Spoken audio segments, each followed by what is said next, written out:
لا إله إلا الله لا إله إلا الله لا إله إلا الله محمد رسول الله صلى الله عليه وسلم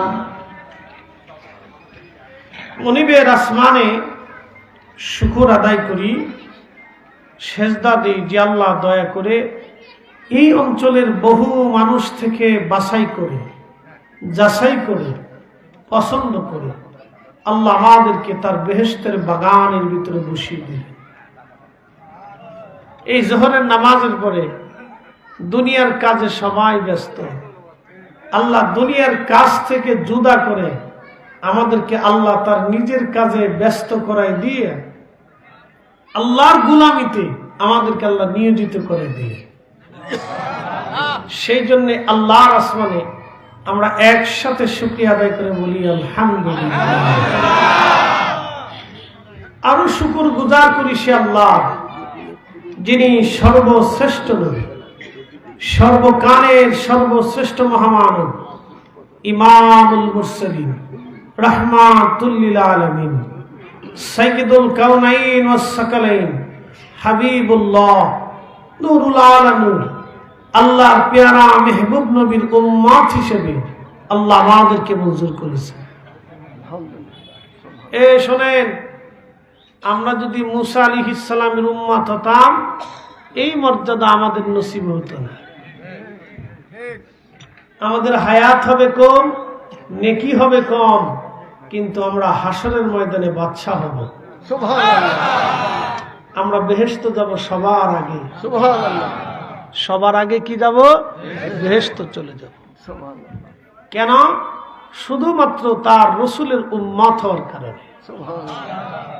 মুসা আলাইহিস সালাম দেখতেছে তাওরাতের মধ্যে এক জমাত উম্মত দেখা যায় যাদের মর্যাদা সব উম্মত থেকে 70 গুণ মর্যাদা বেশি। কত গুণ? 70 গুণ মর্যাদা বেশি।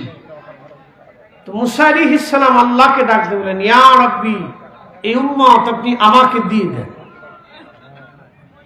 তখন মুসা আলাইহিস সালামকে আল্লাহ বললেন, মুসা, এই উম্মত তোমাকে দেব না। বলে আল্লাহ, কারণ কি?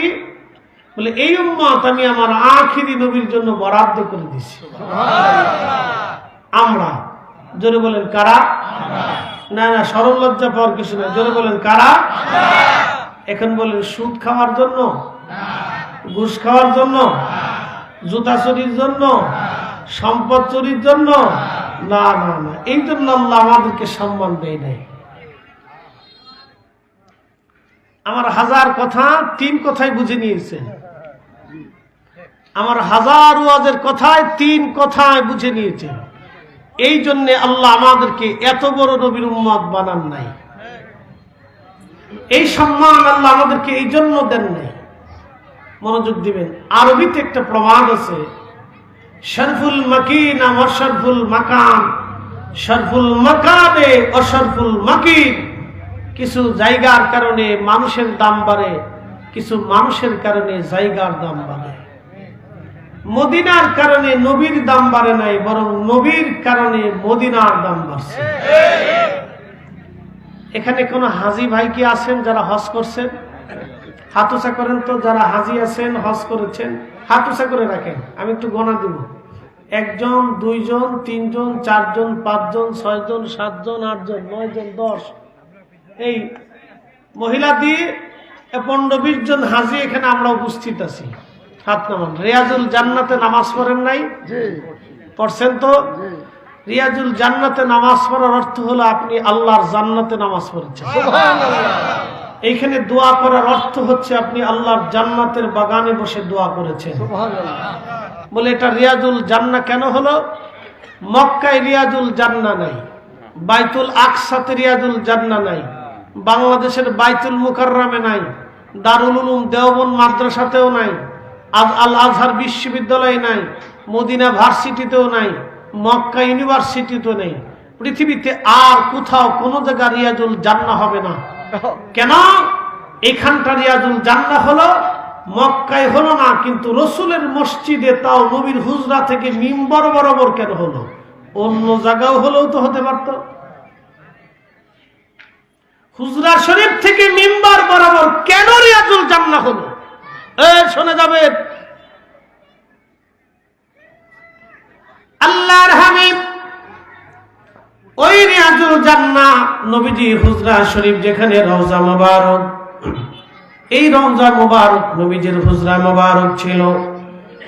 এখানে নবীজি আম্মা জান আয়েশাকে নিয়ে এবং অন্যান্য আমাদের আম্মা জানদেরকে নিয়ে নবী এখানে বসবাস করতেন। এইখান থেকে নবীজি মিম্বর শরীফে বারবার যাইতেন আসতেন। এই বারবার যাওয়া আসার কারণে আমার আল্লাহ এই জায়গাটাকে রিয়াজুল জান্নাহ বানাইয়া বেহেশতের বাগান আল্লাহ বানাই দিলেন। জোরে বলা যাবে আল্লাহু আকবার।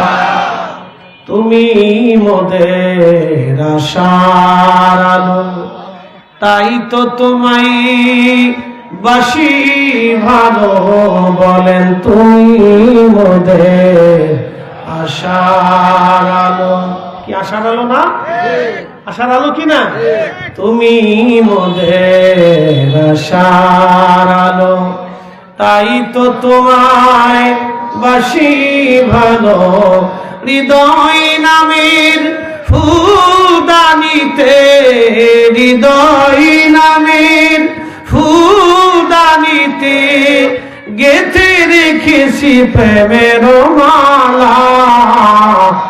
ইয়া রাসূলুল্লাহ, ইয়া হাবিবাল্লাহ, ইয়া রাসূলুল্লাহ, ইয়া হাবিবাল্লাহ, ইয়া রাসূলুল্লাহ।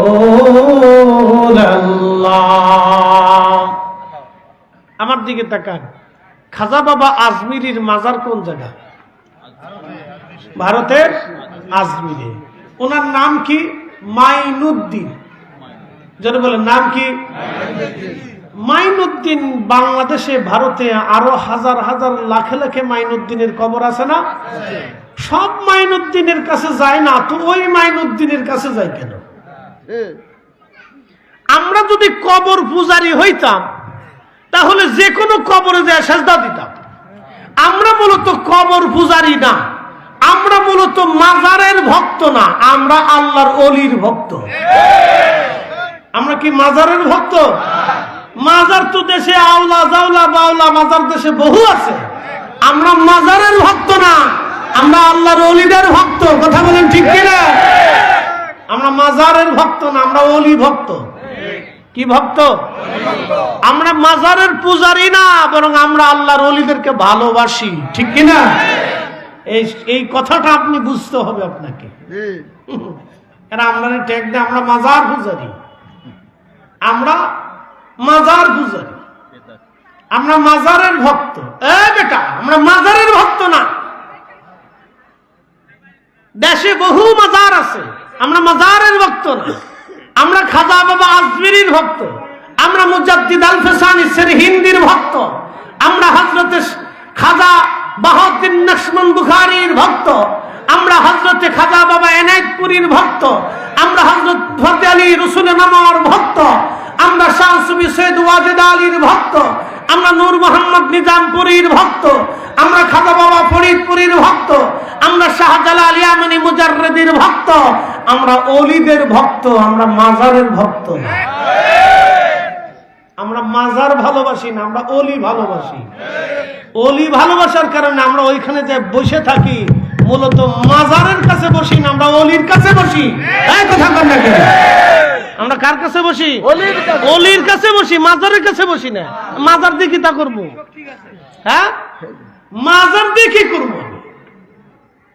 মাজার তো কবর, মাটি, আমি ওটা দিয়ে কি করবো? ওইখানে ভিতরে একজন ঘুমিয়ে আছে, তিনি খাজা বাবা ফরিদপুরি, আমি উনাকে ভালোবাসি। উনাকে ভালোবাসে উনার কাছে যাইয়া আমি বসে আছি, জিয়ারত করতেছি, আমি উনাকে ভালোবাসি। আরেকটু বুঝে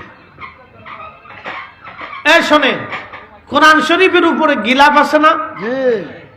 আছে কি না? কোনো গিলাফ কাপড় দিয়ে বানায়, কোনোটা প্লাস্টিক দিয়ে বানায়, ঠিক আছে না? কোনোটা কাগজ দিয়ে বানানো হয়। এখন বলেন তো, কোরআন শরীফে যখন সুমা দেন তখন কি গিলাফ উঠাইয়া দেন না গিলাফ সহই দিয়ে দেন? আচ্ছা, কোরআন শরীফ যখন মাথার উপরে নেন গিলাফ খুলে মাথায় নেন না গিলাফ সহ দিয়ে দেন? আচ্ছা বলেন তো, গিলাফ তো ভাই এটা কাপড় অথবা কাগজ অথবা মলাট অথবা প্লাস্টিক হলো, তো প্লাস্টিক আর কাগজের কি মূল্য আছে? কোনো মূল্য নেই, 4 পয়সা মূল্য নেই, 1 পয়সা মূল্য নেই। বরং ওই কোরআনে গিলাফ থাকার কারণে কোরআনের ইজ্জতে গিলাফের ইজ্জত হইছে। কথা বুঝেন নাই মনে হয়? কোরআনের ইজ্জতে কার ইজ্জত হইছে? গিলাফের ইজ্জত হইছে। আরে আমরা মাজার পূজারি না, আমরা কবরের ভক্ত না, আমরা মাজারের ভক্ত না, বরং ওইখানে ওলি ঘুমানোর কারণে আমরা আল্লাহর বন্ধু ওলির সাক্ষাতে জিয়ারতে গেছি। আপনাদেরকে কথা বুঝাইতে পারছি? কেউ যদি বলে তোমরা মাজার ভক্ত, দাঁড়াটা মাজার দিয়ে কি করবো? আমি তো মাজার ভক্ত না, আমি অলি ভক্ত। আর অলি ভক্ত না হয়ে আমি কি শাহরুখ খানের ভক্ত হব রে? আমি কি নায়িকা ওই যে কি একজনের এক হুজুরের নাম বলে ফেলছে কি এক সেরি বেডি, তার ভক্ত হব? আমি তো আল্লাহর অলিরই ভক্তই। তো আমরা মুসলমান, মুসলিম হিসেবে আল্লাহর অলিদেরকে ভালোবাসি আল্লাহর জন্য। কার জন্য? না না, জোরে বলেন, কার জন্য? আল্লাহর জন্য ভালোবাসি, অন্য কোনো কারণে না। প্রিয় উপস্থিতি, খুব মনোযোগ দিয়ে কথাগুলি শুনবেন। আজকে আপনাদেরকে কোরআনের একটা ঘটনার দিকে নিয়ে যাব। রংপুর মানুষ, মিঠা পুকুরের মুসলমান, সঠিবাড়িবাসী, মনোযোগ দিয়ে কথা শুনবেন। আল্লাহর কোরআন শরীফ থেকে একটা ঘটনা আল্লাহ কোরআনে উল্লেখ করেছেন। ওয়াস-সামাই যাতিল বুরুজি ওয়াল ইয়াউমিল মাউউদি ওয়া শাহিদিন ওয়া মাশহুদ।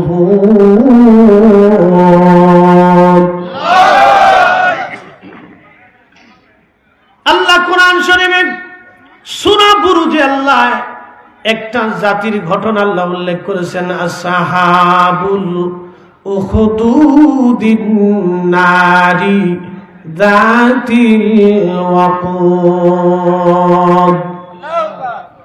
পৃথিবীতে আল্লাহর নবী দুনিয়াতে আসার 100 বছরের ভিতরে কয়েকটা আশ্চর্য ঘটনা ঘটেছিল। তার একটা আশ্চর্যের ঘটনার নাম হলো হস্তি বাহিনীর ঘটনা। আল্লাহ বলেন, আলাম তারা, নবী গো আপনি কি দেখেন নাই? আমার নবীজি তখন মায়ের রেহেমের ভিতরে ছিল। নবীজি পৃথিবীতে আসার 50 দিন আগে মাত্র হস্তি বাহিনীর ঘটনাটা হলো।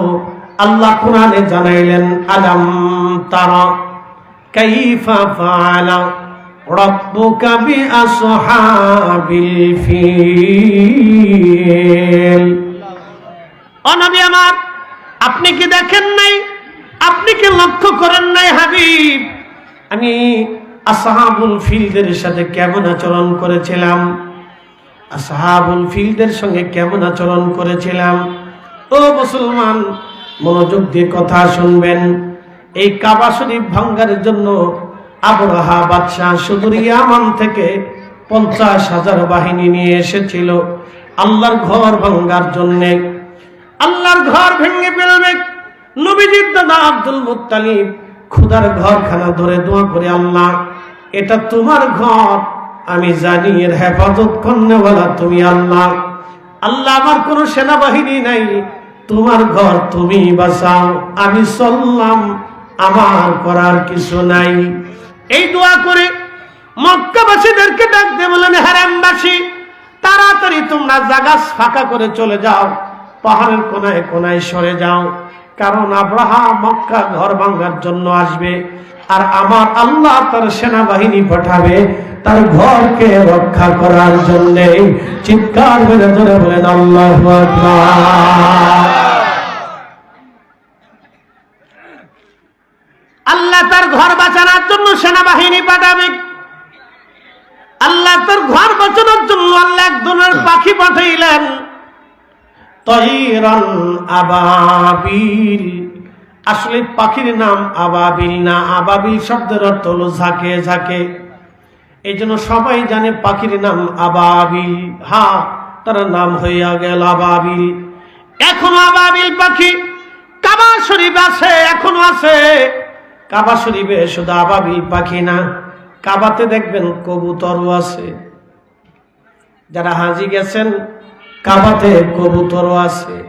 আবাবিল পাখি খুদার ঘর রক্ষা করার জন্য আবাবিল পাখি কাবার হেরেমের চত্বরে কিয়ামত পর্যন্ত আবাবিল থাকবে।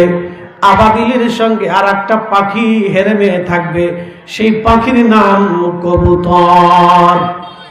বলে হুজুর ফরিদি সাহেব কবুতর কেন কাবা শরীফে থাকবে? কারণ কি? কোন হাজি কবুতর মারবে না। দেখবেন হাজিরা কবুতরকে খাবার খাওয়ায় চলে আসে। কারণ কি? বলে দিয়ে যায়। আমার নবী যখন হিজরত করার জন্য আল্লাহ নবী রাতের আধারে আবু বকরকে নিয়ে রওনা হয়ে গেলেন। আবু বকরকে নিয়ে নবীজি রওনা হয়ে গেলেন। হিজরতের রাত, গভীর রাত্রিবেলা নবী জাবালে সৌরে চলে গেলেন। জাবালে সৌরের পাশে একটা পাহাড় আছে, জাবালে সাবির। যদি কোনোদিন মক্কায় যান, হেরেমে যান, জাবালে সৌর আর সাবিরের পরিচয় দিয়ে যায়। জাবালে সাবির পাহাড়ের উপরে আল্লাহর নবী গেলেন। জাবালে সাবির নবীজিকে সালাম দিয়ে বলল, হুজুর আমার মধ্যে কোনো গুহা নাই, আপনার কোথায় লুকায় রাখবো ইয়া রাসূলুল্লাহ? নবী গো, আপনি যদি বলেন আপনার জন্য পার্শ্ববর্তী পাহাড় সৌর আছে, এই সৌরের মধ্যে গুহা আছে ইয়া রাসূলুল্লাহ, আপনি সৌরে চলে যান, কারণ আমার মধ্যে কোনো গুহা নাই। নবী গো, যদি দিনের ভাগে রাত্রে আপনার কাফেররা এসে আপনাকে কষ্ট দেয়, তাহলে আমি জাবালে সাবির কিয়ামতের ময়দানে আল্লাহর দরবারে কি জবাব দেব? একটা পাহাড় রাসূলের সাথে কথা বলতেছে। ইতিমধ্যে সৌর সালাম দিল। নবীজি জাবালে সৌরে চলে গেলেন। জাবালে সৌরে যাওয়ার পরে আল্লাহর নবী সৌরের গুহার ভিতরে ঢুকলেন। গুহার ভিতরে ঢুকার পরে মাকড়সা আসলো, এসে গুহার সামনে জাল বুনিয়ে ফেলল। আল্লাহ মাকড়সার জন্য নিয়ামত হিসেবে দিয়ে দিলেন, মাকড়সা তোমার রিজিকের জন্য পৃথিবীর কোথাও তোমাকে দৌড়াইয়া রিজিক অন্বেষণ করা লাগবে না। আমি রব্বুল আলামিন আমার রাসূল পাহারা দেওয়ার জন্য তোমাকে জালের মধ্যে তুমি বসে থাকবা, আর ওই জালের ভিতরে আমি রব্বুল আলামিন তোমার খাবার পাঠিয়ে দিব। সুবহানাল্লাহ। আস্তে হয়ে গেল না? জোরে বলে। ওলিদের খাবার খাওয়ার জন্য কি সারা দুনিয়ায় যাওয়া লাগে? ওলিদের পিছে পিছে খাবার দৌড়ায়। আস্তে কোন জোরে বলে। ওলিদের পিছে পিছে কি দৌড়ায়? খাবারের পিছে ওলিরা দৌড়ায় না, ওলিরা দৌড়ায় মালিকের পিছে। ঠিক কিনা? ওরা আল্লাহর পিছে দৌড়ায়, আর আমরা ওলিদের পিছে দৌড়াই। ঠিক কিনা? কারণ কার জন্য দৌড়াই? আল্লাহর জন্য। যারা বলেন কার জন্য? আল্লাহর জন্য ওলিদের পিছে দৌড়াই। সূত্র সহজ, a square plus b square. অনেকে বুঝে না, তো সূত্র যদি না বুঝেন তো সারা জীবন অঙ্ক কষবেন, খাতা শেষ হবে, কলম শেষ হবে, মাগার অঙ্ক শেষ হবে না। আর সূত্র যদি বুঝেন তাহলে আধা পৃষ্ঠের ভিতরে অঙ্ক শেষ, বেশি সময়ও লাগবে না, অঙ্ক কষতেও টাইম লাগবে না। তো জীবনের সূত্রে, দ্বীনের সূত্র, ইসলামের সূত্র যদি আপনি বুঝেন তাহলে অঙ্ক সহজ হবে। আল্লাহ কোরআনে বলে দিলেন, মাইয়ুতির রাসূলা ফাকাদ আতা আল্লাহ। নবী উম্মতকে জানান, আপনি নবী মানলে আমি আল্লাহ মানা হবে, আপনাকে ভালোবাসলে আমি আল্লাহকে ভালোবাসা হবে, আপনার পক্ষ নিলে আমি আল্লাহর পক্ষ নেওয়া হবে, আপনাকে তাজিম করলে আমি আল্লাহকে তাজিম করা হবে। এই জন্য আমরা রাসূল আগে তাজিম করি। কথা বলে ঠিক কি না? আপনি ছাতা অঙ্ক বুঝেন না, সেটা আপনার বুঝের দোষ। উল্টে আপনারা বানাইছেন বেদাতি। নিজে যে মহা বেদাতের মধ্যে ডুবে রয়েছেন তার কোনো হুঁশ নাই। আপনারা বানাইছেন উল্টে বেদাতি। মনোযোগের সাথে কথা শুনতে হবে। রাস্তাঘাটে অনেক মানুষ এসে আমি জানি, এরা বসলে জায়গা আর সংকুলন হবে না, জায়গা ভরে যাবে। একবার বলেন আল্লাহু আকবার। রাতের সেটি দিনই বালা, টাটকা টাটকা ওয়াজ শোনা যায়, ওয়াজও হয় টাটকা, শোনাও যায় টাটকা। রাত্রিবেলা ঘুমের পেরাতে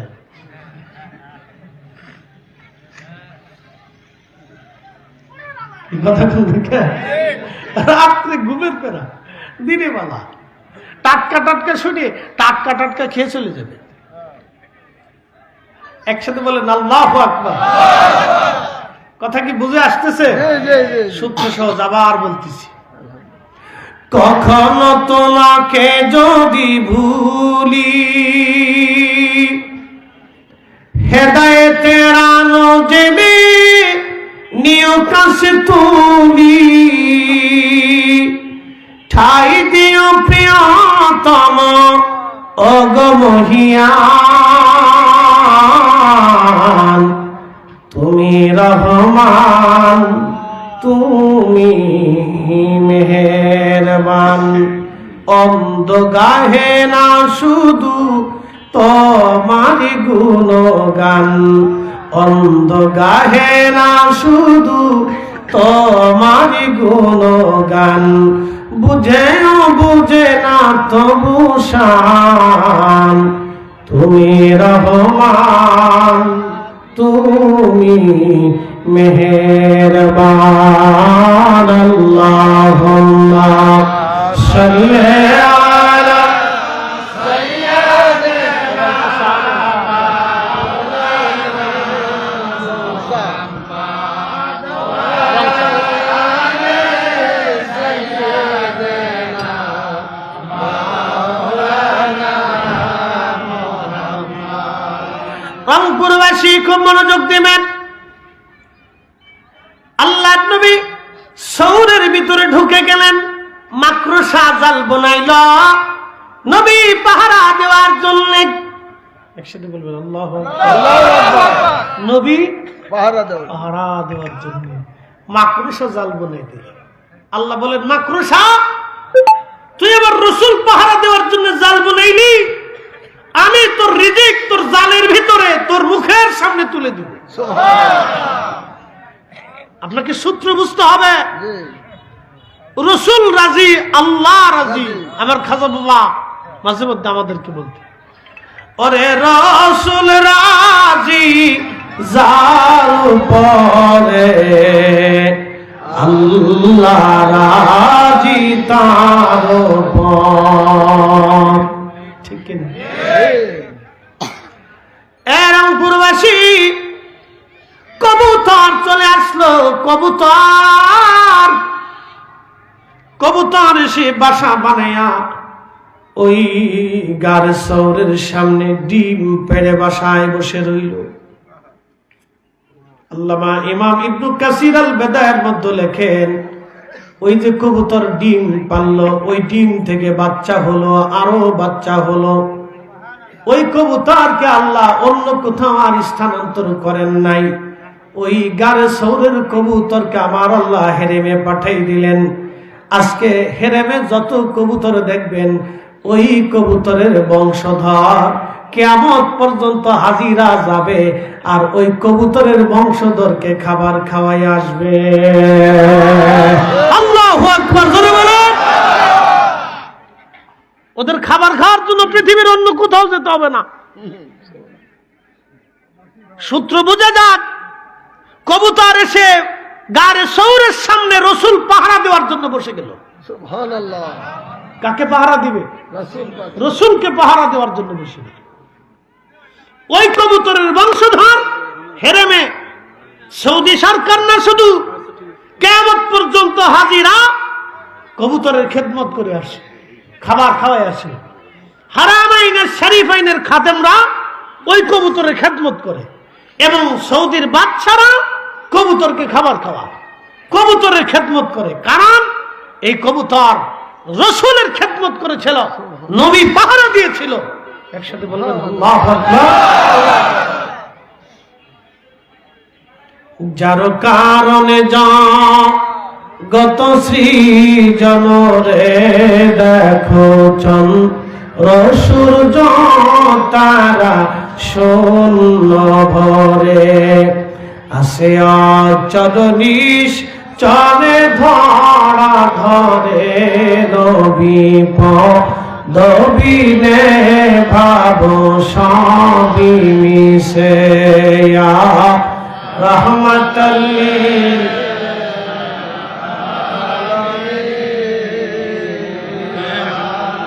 রহমতুল লিল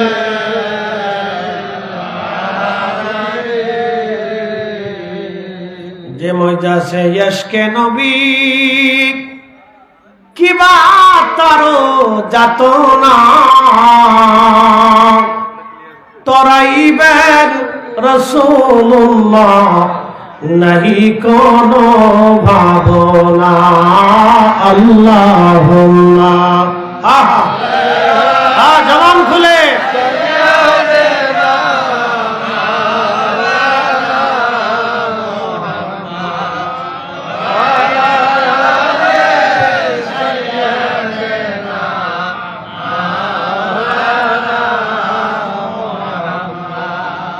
বুঝতে কি কোনো অসুবিধা হয়? তাহলে কি চলবে? ইনশাআল্লাহ চলবে। দেখি যদ্দূর চলে চলতে থাক, যদ্দূর চলে যায় ঠেকে ইনশাআল্লাহ। মারহাবা কর। আল্লাহ রসুলের কথা শুনলে আপনাদের কলিজায় ভালো লাগে না? এই ভালো লাগাটাই হুব্বে রসুল। যে যাহারে ভালোবাসে সে তো কবু ভুলে না। এই এক মিনিট, এই আশেপাশে এই গ্রামে বহু মানুষ আছে না? সবাই কি আইছে? নসিবে থাকা লাগে। আসতে বললেন কেন? জোরে বলেন। নসিবে থাকা লাগে। কবুতরের নসিবে হয়েছে, এক কবুতরে ডিম পেড়েছে, কোটি কোটি শত শত কোটি কবুতর হেরেমে থাকবে। হেরেমের বাচ্চা হারামাইন শরীফের খাদেমরা, সৌদির বাচ্চারা কবুতরকে খাবার খাওয়াইতে বাধ্য, কবুতরকে খাবার খাওয়াইতে বাধ্য। কিয়ামত পর্যন্ত তারা কবুতরকে খাবার খাওয়াইতে বাধ্য। এবং একটা কবুতরের গায়ে একটা পশম পর্যন্ত ছিঁড়ার সাহস হারামাইনবাসী রাখে না, কারণ ওই কবুতরের পূর্ব বংশধর রসুলের খেদমত করে গেছে। একসাথে বলবেন আল্লাহু আকবার। নসিবে লাগে, নসিবে লাগে। যাই দেখেন বহু বুড়া মানকি চিপে বসে বিড়ি খাচ্ছে। কথা ক্লিয়ার, আমার কাছে কোনো বাকি ঝুঁকি নেই, পানির মতো ক্লিয়ার। বহু বুড়া বিড়ি খাচ্ছে। ও বুড়ার এখনো নসিবেই হয়নি মাহফিলের ভিতরে বসা। ওর বুড়ার কোনো কাজ নেই, ও বিড়ি খাচ্ছে কোনায় বেশি বেশি। বদনসিব কোথাকার। নসিবে তো থাকতে হবে। আরে ভাগ্য গুণে আল্লাহর ওলির কাছে গেছিলেন বিদায় নসিব হইছে।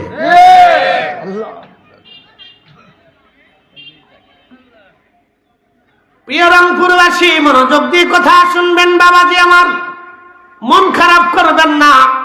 নসিব লাগে, নসিব। নবী পাওয়ার জন্য নসিব লাগে, রসুল ভালোবাসার জন্য রসুল নসিব লাগে। কবুতর ডিম পারলো, কাফেররা গাড়ির সৌরের পাশে যায় দেখে কবুতর ডিম পেড়ে রাখছে আর মাকড়সা বাসা বনাইছে। কাফেররা কয় না, এই গুহার মধ্যে কেউ যদি যাইতো তাহলে ডিম থাকার কথা না, মাকড়সায় বাসা বানানোর কথা না। তখন আমার নবীজি গাড়ির সৌরে আবু বকরকে নিয়ে বসে আছে। আবু বকর ডাক দেখে, আর রাসূলুল্লাহ, কাফেররা তো আমাদের কাছাকাছি। নবীজি ডাক দেখ, আবু বকর চিন্তা করো না, শুধু আমি আর তুমি না, আমাদের সাথে আর একজন আছে, তিনি আমাদের আল্লাহ।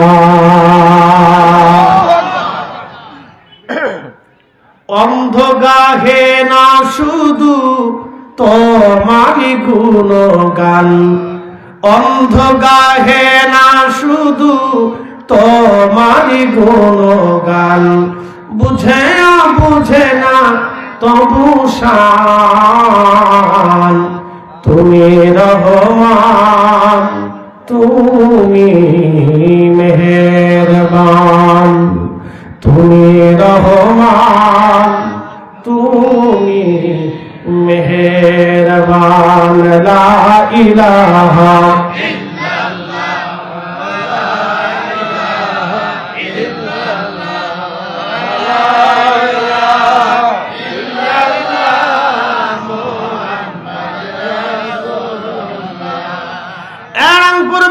মনোযোগ দেবেন। গাড়ি শহরের ভিতরে ঢুকে আবু বকর দেখে জায়গায় জায়গায় গর্ত।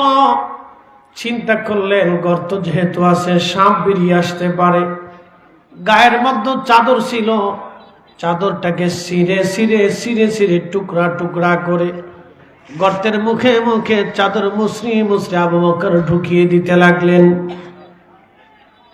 সব গর্তগুলি বুঝিয়ে ফেলে দিলেন। ওনার কাছে আর কোনো কাপড় অবশিষ্ট নাই। সিদ্দিক আকবর বাকি একটা গর্ত আর ডুবাইতে পারলেন না। নিজের পা রেখে দিয়ে উনি বসে আছেন। আল্লাহর নবী বলেন, আবু বকর তোমার উরুর উপরে মাথা রেখে আমি একটু বিশ্রাম করি।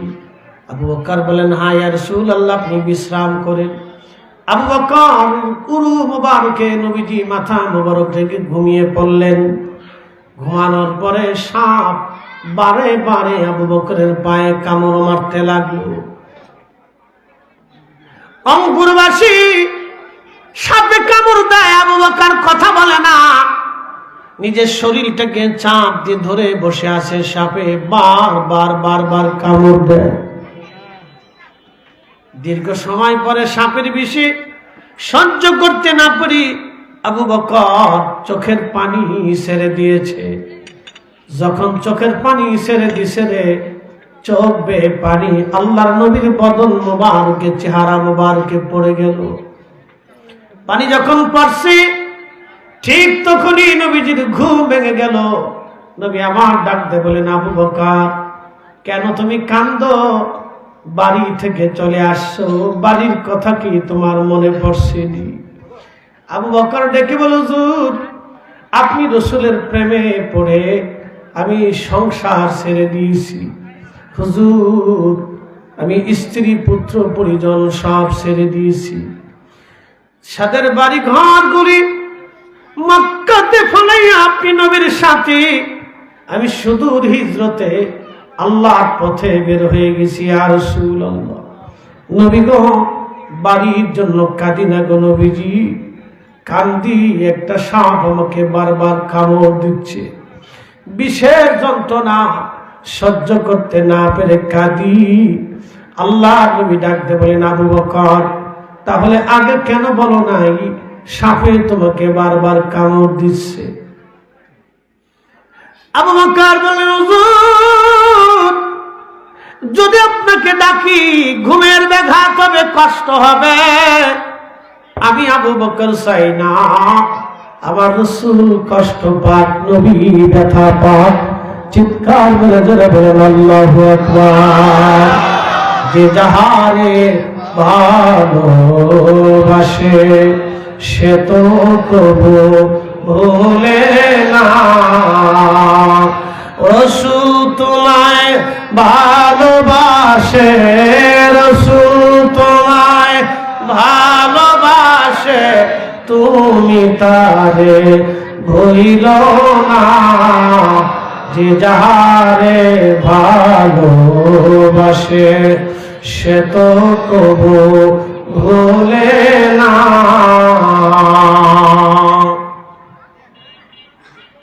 নবীজি যদি ঘুম থেকে আপনাকে জাগাই কষ্ট হবে আপনার। আমি আবু বকর চাই না রাসূলকে কষ্ট দেই।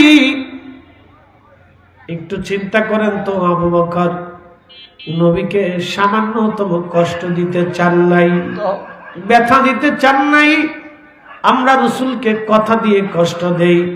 প্রশ্ন রাখবেন ফরিদি সাহেব, রাসূলকে কথা দিয়ে কেমনে কষ্ট দেই? টানিয়ে দেন একটু, শয়তান ভিতরে জায়গা পাচ্ছে না তো, শয়তান কুত্তা লড়াই দিছে। কথা বুঝেন নাই?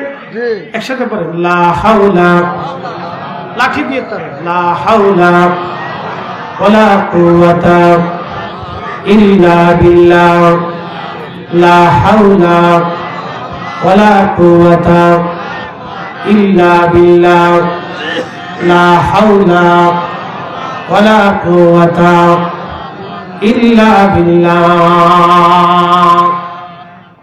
ও সুযোগ পাচ্ছে না ভিতরে ঢুকতে, কারো লড়াইতে পারতেছে না, দেখেন উড়াইতে পারতেছে না। শয়তান দেখতেছে খালি জয়েন করতেছে, যায় না তো। আমি তো একটারও লড়াইতে পারতেছি না। শয়তান এমন চালাক, এ কাউরে দেখবেন লটপটি শটপটি বাদাম সানুসুর হাতে ধরাইয়া এনে পুকিং ফাকিং দিয়ে পুটিং ফাটিং দিয়ে তারপর বাড়ি পাঠাই দিয়ে যা চলে যা। ঠিক আছে, শয়তান বিরাট বড় শিখে। ও কিছু লটপটি ধরাবে, শটপটি ধরাবে, বাদাম সানুসুর খেলনাপতি ধরাই দিয়ে এরপর সলিমতি বাদ চলে যায়। হেতা মাহফিলে বসে না, কিন্তু লটপটি শটপটি কিনে আস্তে করে বাদ চলে যায়। কথা কর না কে? শয়তান এখানে সাকসেস, এখানে ভিতরে ঢুকতে পারতেছে না, কুত্তা লড়াই দিছে। খুব সিটার, মারাত্মক সিটার। জানেন কত বড় মেধাবী সে, মারাত্মক মেধাবী। আপনি ডালে ডালে হাঁটেন, ও ফাতায় ফাতায় চলে। আপনাকে কিভাবে ধোঁকা দিবে? শয়তানের একটা গল্প শুনে যে তু আজ আসছে, এই শয়তান একদিন সারাদিন ঘুরতেছে, কোনো ভেজাল বাঁধাইতে পারে না। তো চিন্তা করলো কেমনি ভেজাল বাঁধাই। তো রাস্তা দিয়ে হেঁটে হেঁটে ওই ধরেন এই সঠিবাড়ি বাজারে ঢুকছে। ঢুকে দেখে এক বেটা বয়ে বয়ে মিঠাই বেচতেছে। তা আস্তে করে মিঠাইয়ের ভিতরে আঙ্গুল ঢুকাইছে। আঙ্গুল ঢুকে আবার হাঁটা শুরু করছে। গ্রামের মধ্যে ঢুকে দেখে একজনের ওই বারান্দা আয়না ঝুলানো রয়েছে, এটা আয়নার ভিতরে মিঠাই মাখাইছে। শয়তান দূরে দাঁড়ায় দাঁড়ায় লক্ষ্য করে, মিঠাই খাওয়ার জন্য পিঁপড়া আইব, পিঁপড়া ধরার জন্য টিকটিকি আইব, টিকটিকি ধরার লেগে বিলাই আইব, ভেজাল একটা বাড়ব। ঠিকই তাই, মিঠাই ধরার জন্য পিঁপড়া আইছে, পিঁপড়া ধরার লেগে টিকটিকি আইছে, টিকটিকি ধরার লেগে বিলাই আইছে। পাশের বিলাই বিলাই ধম করে থাবা দিছে, টিকটিকিও পড়ছে, আয়নাও ভেঙে পড়ছে। বারে আয়নার মালিকে লাঠি লয়ে বিলাই ফিটাইয়া বিলাই যখন ফিটাইছে তখন বিড়ালের মালিক, হ্যাঁ তুই আমার বিড়াল মারলি কা? তোর বিড়াল আমার আয়না ভাঙলো কা? এই এক আয়না নিয়ে আর বিলাই লিয়া ফিটাফিটিতে দুই বংশের ফিটাফিটি, পরে পরে গ্রাম শুদ্ধ ফিটাফিটি। কে কারে ফিটাই নিজেও কইতে পারে না। মারামারি তো এরকমই হয়, কি কথা বল না? পরে লাস্টে যে কে কারে ফিটায় কেউ কইতে পারে না। ফিটাফিটি চলতেছে, কে কারে যে ফিটায়, কে লেগে ফিটায় কেউ জানে না, কিন্তু ফিটাফিটি চলতেছে। শয়তান দূরে দাঁড়ায়, মানব জাতি কাজ বাগাই দিছি, যা তোরা ফিটাফিটি কর। এই জন্য ফেরেশতারা বলছিল, আল্লাহ ক্বালু আতাজআলু ফিহা মাইয়ুফসিদু, তুমি এমন জাতি কি পাঠামা যারা ফ্যাসাদ করবে, মারামারি করবে, অশান্তি করবে, বিশৃঙ্খলা করবে? এই শোনেন, ডোন্ট মাইন্ড, মনে কিছু নিবেন না। কে কোন মতের আমি জানি না। আমার দেশে যারা বুকে হাত বেঁধে নামাজ পড়েন, আপনি পড়তেছেন পড়েন, ভালো কথা, আপনার মনে চাইছে পড়তেছেন। আচ্ছা বলেন তো, আমরা যারা নাভির নিচে হাত বেঁধে 1450 বছর ধরে নবীর তরিকায় নামাজ পড়তেছি, আপনি আমার দেশে আমার মসজিদে এসে আবার ভেজাল বাঁধাইলেন কে? কি কথা বলেন কেন? বলে আপনি ভেজাল বাঁধাইলেন কেন? তার মানে বোঝা গেল আপনি মাইয়ুফসিদু, ফ্যাসাদ বাঁধানোর জন্য হয়েছে। আমি তো রাসূলের তরিকায় নামাজ পড়তেছি, কি কথা বলেন না কেন? আপনি এসে ভেজাল বাড়াইলেন কেন? তার মানে মাইয়ুফসিদু, আপনি ফ্যাসাদ করার জন্য হয়েছেন। আপনি শান্তির জন্য আসেন নাই, আপনি আজাজিলের ভূমিকা নিয়ে আসছেন।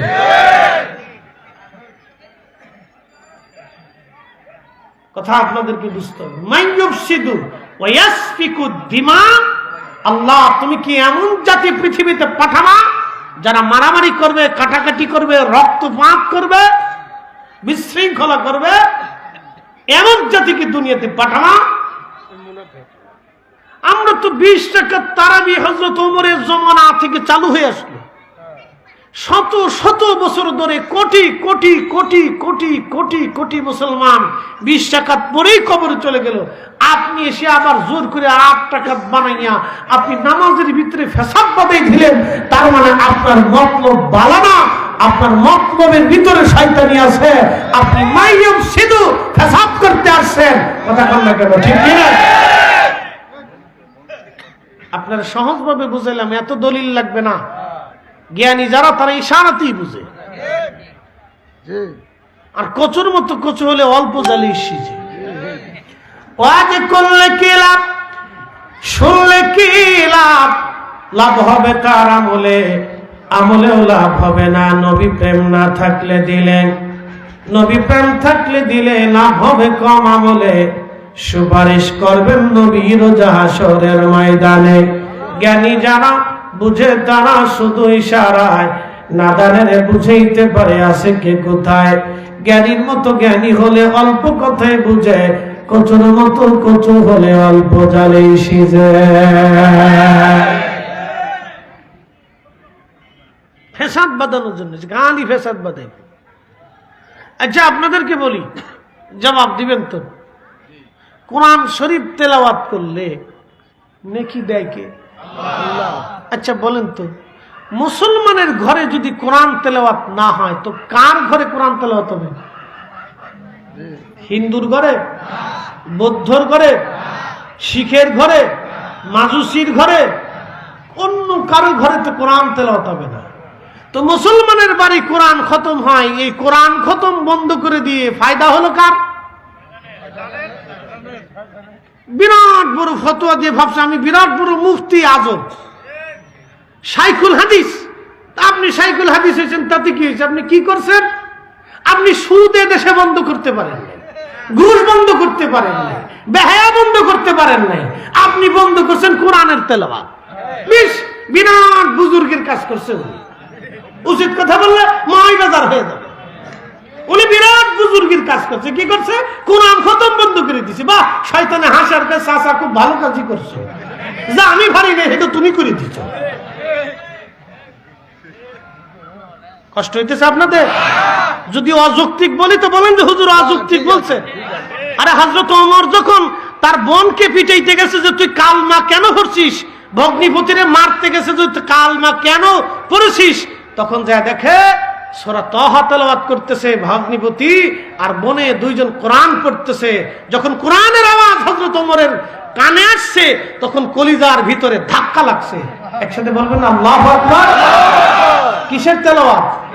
তো মুসলমানের ঘরে কোরআনের তেলাওয়াত হবে না তো হিন্দুর ঘরে হবে নাকি?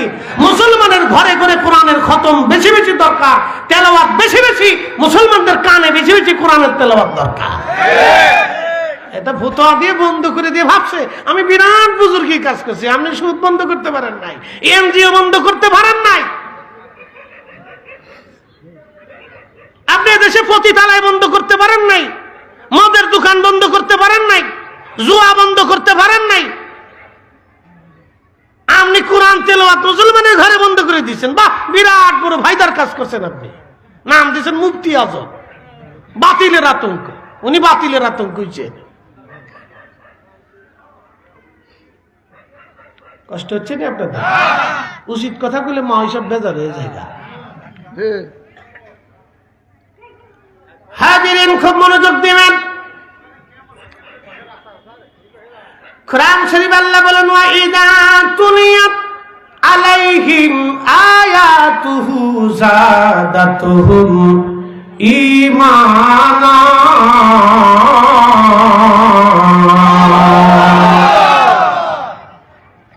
আল্লাহর কোরআনে আল্লাহ বলতেছেন কোরআনের তেলাওয়াত যখন আসে মুমিনের কলবে, কোরআনের তেলাওয়াত শোনার সাথে সাথে মুমিনের কলবে ধাক্কা মারে যাদাতুহুম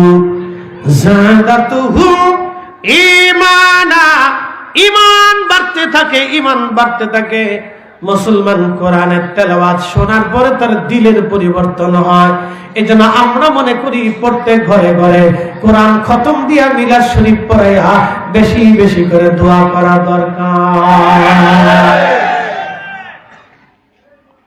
বন্ধ করে দিছে, লাভ হয়েছে কার? এনজিও বন্ধ করতে পারেন নাই, সুদের কারবারি বন্ধ করতে পারেন নাই, ঘুষের কারবারি বন্ধ করতে পারেন নাই, পতিতালয় বন্ধ করতে পারেন নাই, বেশ্যাখানা বন্ধ করতে পারেন নাই, মদের জুয়ার বন্ধ করতে পারেন নাই, ড্যান্সের বার হাউস বন্ধ করতে পারেন নাই। আপনি ভাবছেন খালি ঘরে ঘরে দোয়া দুরুদ মিলাদ কি আমার ওই জিকির ফিকির এগুলি বন্ধ করে দিচ্ছেন। বিরাট কাজ করছেন আপনি, বড় বীর পুরুষ।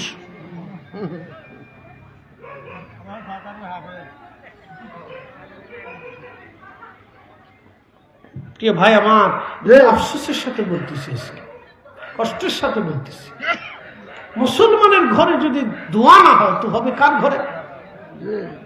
মুসলমানের ঘরে যদি কোরআনের আওয়াজ না আসে তো আওয়াজ হবে কার ঘরে? মুসলমানের ঘরে যদি রসুলের দুরুদের আওয়াজ না আসে তো হবে কার ঘরে? একসাথে বলেন তো আল্লাহু আকবার। না না, আওয়াজটা তো দুর্বল দুর্বল লাগতেছে। আমি কিন্তু জোহরের পরে ওয়াজ করতেছি, আমি কিন্তু ফজরের পরে করতেছি না,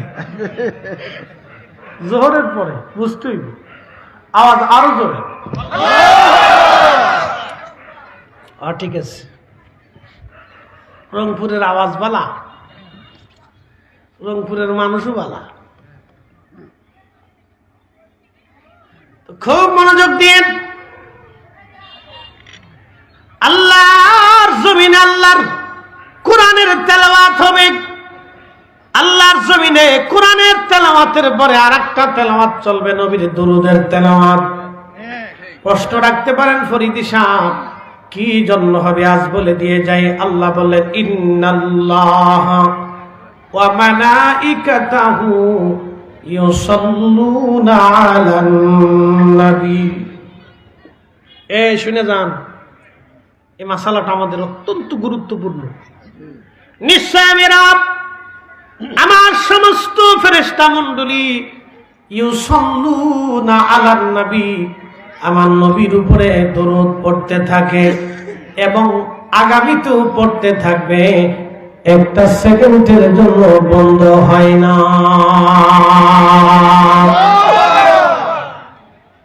মিশকাতুল বাবুল কারামাতের ভিতরে হাদিসে কারিমা আসছে, নবীজি আল্লাহর হাবিবের রওজা মুবারকে ঘুমানোর পরে আম্মা জান আয়েশা সিদ্দিকা রাদিয়াল্লাহু আনহা বলেন, প্রত্যেকদিন আল্লাহর আকাশ থেকে 70,000 ফেরেশতা সূর্য যখন উদয় হওয়ার সময়, ওই সূর্য উদয় হওয়ার সময় 70,000 ফেরেশতা নাজিল হয়। ওই 70,000 ফেরেশতা নবীজি রওজা মুবারক ঘিরে ধরে দাঁড়ায়া নূরের পাখাগুলি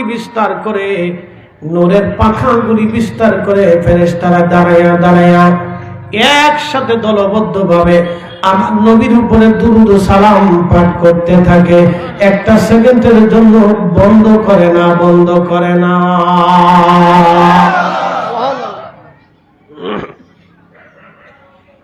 ওই 70,000 চলে যায়, নতুন করে আবার 70,000 নাজিল হয়। সূর্য অস্ত যাওয়ার সময় আবার 70,000 আসে। আমার নবীজি রওজা শরীফ ঘিরে ধরে দাঁড়ায়া তারা একসঙ্গে দুরূদ ও সালাম পড়তে থাকে, একটা সেকেন্ডের জন্য বন্ধ হয় না। বলেন, একদিন কিয়ামত হবে কিনা?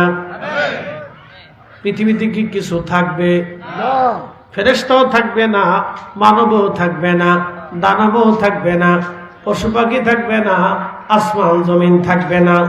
আল্লাহ বললেন, কুল্লু মান আলাইহা ফানি ওয়া ইয়াবকা ওয়াজহু রাব্বিকা যুল জালালি ওয়াল ইকরাম।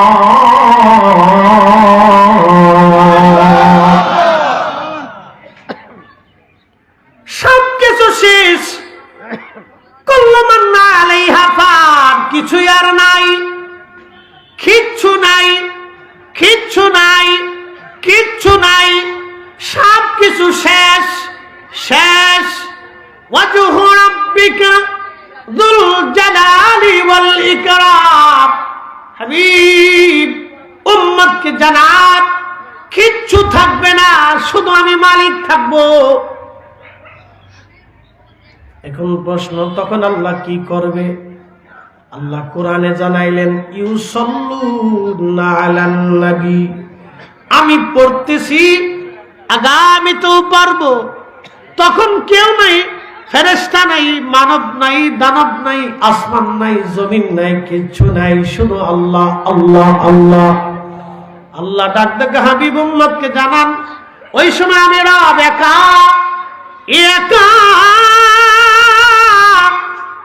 কতদিন আমার রব ওই দিন একা থাকবে আমরা কেউ জানি না, কিচ্ছু নাই, সব শেষ, কুল্লু মান আলাইহা ফানিউ ওয়া ইয়াবকা ওয়াজহু রাব্বিকা যুল জালালি ওয়াল ইকরাম। আমি রব ছাড়া কিছুই সেই দিন থাকবে না। আল্লাহ জানাইলেন, হাবিব উম্মতকে বলে দেন, ইউসাল্লুনা আলান নবী, আমি তখনও আমার নবীর শানে দরুদ পড়তে থাকবো। আমি আল্লাহ আমার নবীর দরুদ তখনও বন্ধ করব না। একসাথে বলবেন কি আল্লাহু আকবার। আপনারা বলেন, নবীর দরুদ আল্লাহর জমিনে চলবে কি চলবে না? হ্যাঁ না, জোরে বলেন, চলবে কি চলবে না? ঘরে ঘরে মিলাদ শরীফ দিয়া, ঘরে ঘরে নবীর দরুদ চালু রাখতে হবে, আল্লাহর জিকির চালু রাখতে হবে, কোরআনের খতম চালু রাখতে হবে, দোয়া চালু রাখতে হবে। তারা দোয়া বন্ধ করতে চায়, আমরা ঘরে ঘরে চালু করবো। হাত উঁচু করে বলেন, ঠিক না ঠিক? আল্লাহ কবুল করুন, বলে না। শ্রেষ্ঠ নবী দিলাম রে তরিয়ে নিতে রোজা হাসরে, পথ না ভুলি তাই তো দিলে পাক কুরআনের বাণী। খোদা তোমার মেঘের বাণী, সুন্দর ফল মিঠা নদীর পানি। খোদা তোমার মেঘের বাণী। আল্লাহুম্মা সাল্লি আলা, জবান খুলে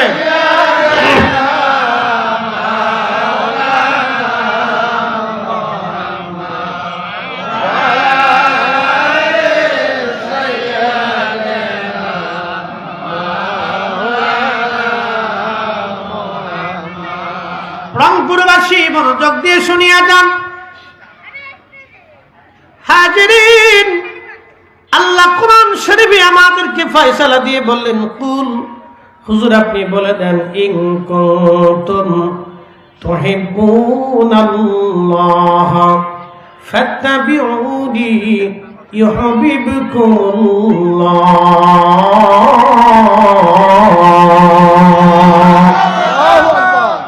এই আয়াতের মর্ম আপনাদের কি বুঝে? কুল, হুজুর বলেন, ইন কুনতুম তুহিব্বুনাল্লাহ, কেউ যদি আমি আল্লাহকে চূড়ান্ত ভাবে ভালোবাসতে চায়।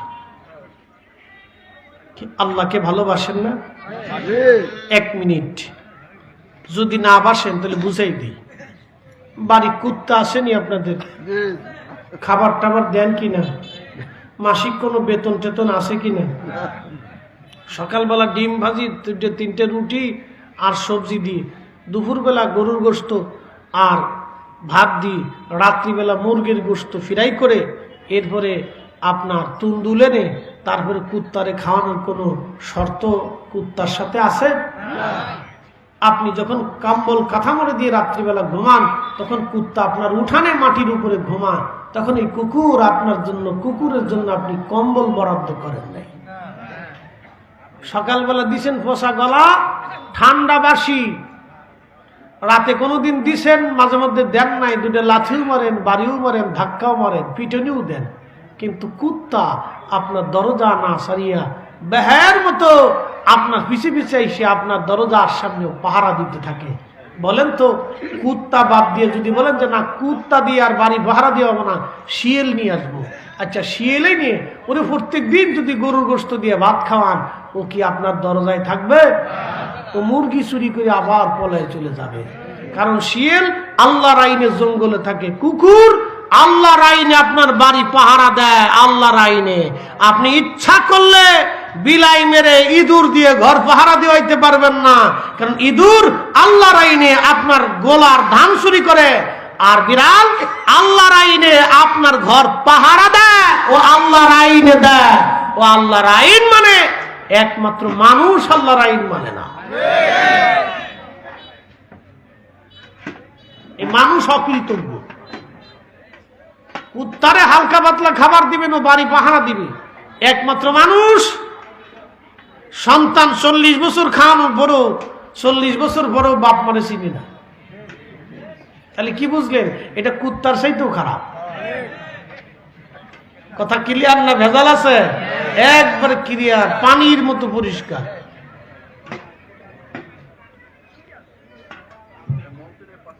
কুত্তা আল্লাহর আইনে বাড়ি পাহারা দেয়, বুঝে যাবেন এটা। আচ্ছা বলেন তো, 60 বছরের জীবনে সূর্যের আলো কে দিল? এই যে সূর্য উঠছে, আলো দিছে কে? যদি বন্ধ করে দেন, সবাই কি ইচ্ছা করলে সূর্য আর উঠাইতে পারবে?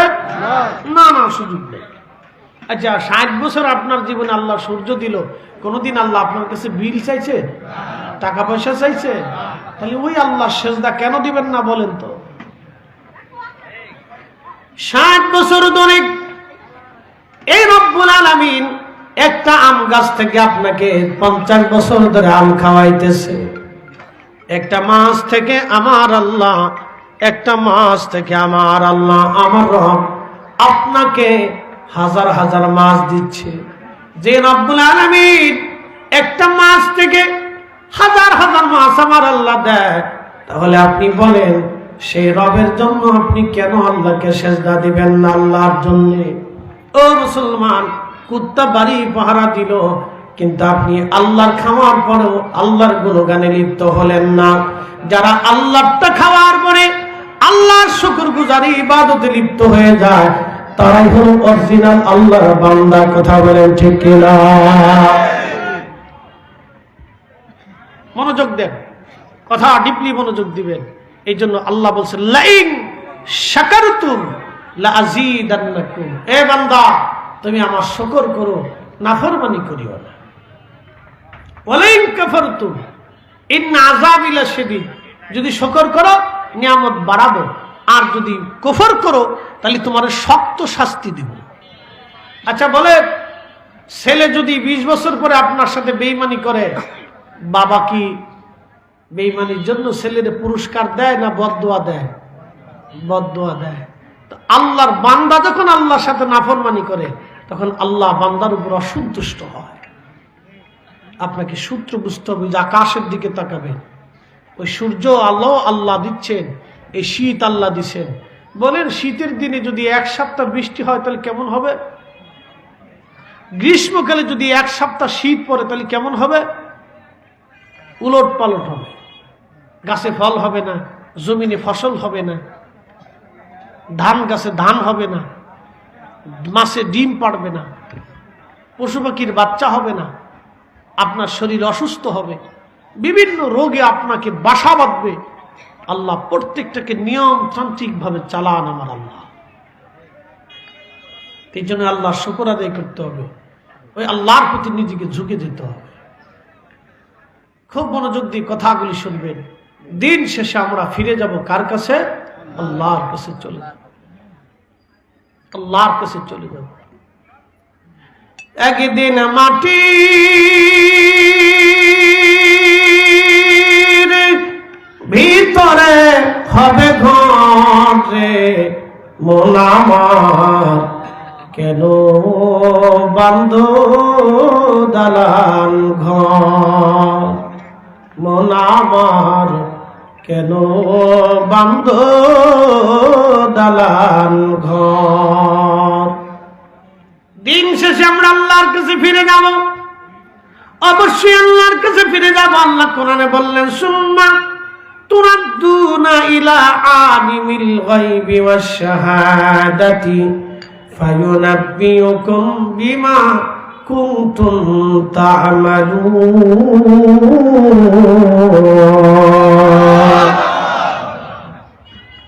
বান্দা তুমি আমি আল্লাহর কাছে ফিরে আসবে, আমি রবের কাছে ফিরে আসবে। আল্লাহ চায় আনুগত্য, আল্লাহ আনুগত্য চায়, আল্লাহ আনুগত্য চায়। এই মাহফিলে যারা বসে আছেন তাদের জীবনের গুনাহ আল্লাহ মাফ করে দিবে। বলবেন ফরিদি সাহেব কারণ কি বলে দিয়ে যায়? আল্লাহ নবী এরকম রাস্তা দিয়ে একদিন হেঁটে যাচ্ছে, আর সাহাবীরা এইরকম মজলিস সাজায় আল্লাহ জিকিরে বসে গেছে। নবীজি বললেন মা জালাসনাকুম, সাহাবীরা তোমরা কেন বসে গেছো? সাহাবীরা জবাব দিল আলা নাদউল্লাহি ওয়া নাহমাদুহু, আমরা আল্লাহকে ডাকতেছি, আল্লাহর হামদ করতেছি। নবীজি বললেন, সাহাবীরা কেন তোমরা হামদ করো, কিসের জন্য আল্লাহকে ডাকো, এই জিকিরের মাহফিল কেন তোমরা সাজাইছো? সাহাবীরা জবাব দিলেন, ইয়া রাসূলুল্লাহ, আলা মা হাদানা লিদীনিহি, আল্লাহ আমাদেরকে দ্বীন দিয়েছেন, হেদায়েত দিয়েছেন, সেই জন্য আমরা এইখানে বসে গেলাম।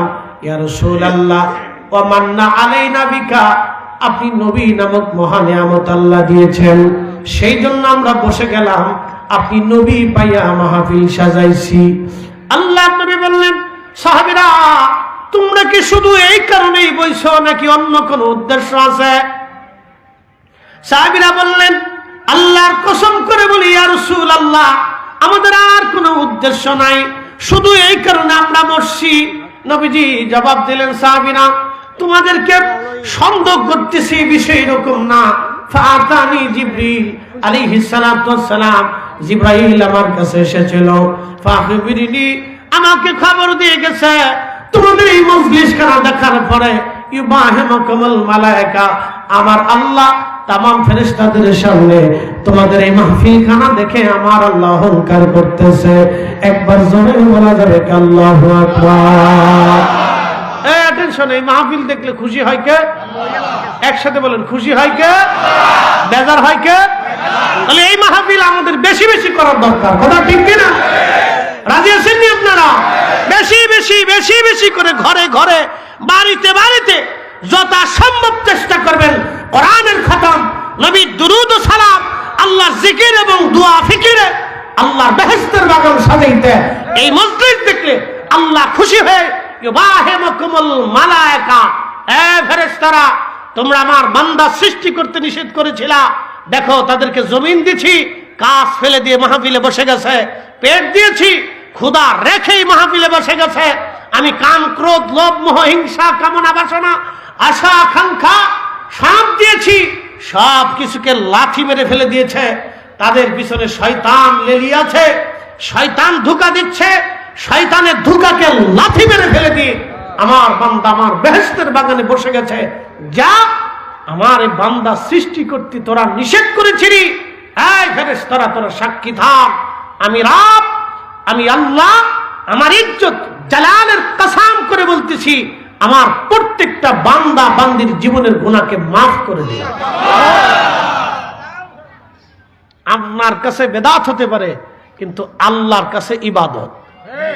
আপনি বেদাত বেদাতকে সারা জীবন চিল্লাবেন, ও ছাতা দেখে আমাদের ফতোয়া দেখে কাজ নাই। এই কথা কেন কেন জোরে বলেন? ও ছাতার ফতোয়া দেখে আমাদের কোনো কাজ নেই, কোনো কাজ নেই, কোনো কাজ নেই, চলতেই থাকবে। কি কথা কেন না কেন? চলবে। জমিন কা? একসাথে বলেন, হাত উঁচা করে বলেন, জমিন কা? আসমান কা? জিকির হবে কা? কোরআন তেলাওয়াত হবে কা? এই জমিনে দোয়া করব কার কাছে? আল্লাহর জমিনে আল্লাহর জিকির চলবে, কোরআন তেলাওয়াত চলবে, নবীর দুরূদ চলবে। কথা বলেন না কেন? ঠিক কি না?